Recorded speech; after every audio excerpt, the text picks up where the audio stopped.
كيفكم؟ شو الأخبار؟ إن شاء الله منيح. أنا اليوم سلموني الكتبي اللي بالشريعة، تمام؟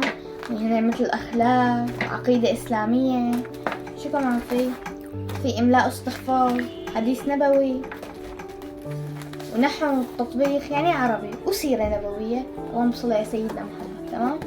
فاليوم اشتريت أنا الكتب الكونية، تمام؟ فحابب شارككم هاللحظة إنه أنا وأمي شو عم نجلد إنه الكتب. خليكم معنا نشوف شو عم نجلد. أمي قاعدة عم تكتب لي اسمي، إنه هلا أنا خطي حلو بس أمي خطها أحلى. تمام؟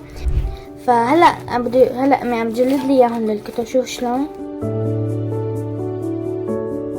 يا عيني يسلموا ايديك يا أمي.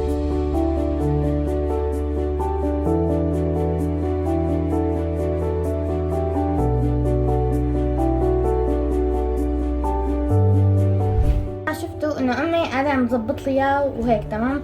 شكلها ستة من هون. تمام. فهلا شو اسمه بدي احط هون امي حطت لي القاعده انه الزاويه، مش انه هي الاساسيه، تمام؟ وهلا بدي هدول ساويهم زاويه قائمه مدري منفرجه. حاده هيك منفرجه ولا قائمه.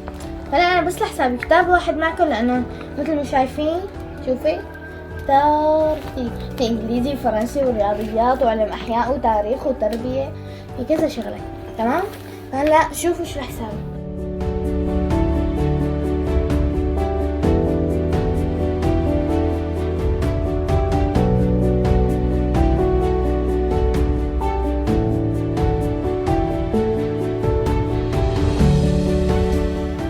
ممتاز. هلا كمان بنرجع نجيب شقفة تانية.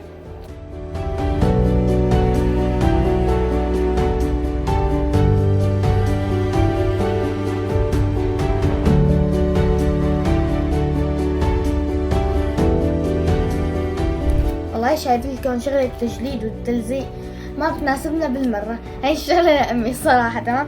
فراح ودعكم وإلكم مع السلامة.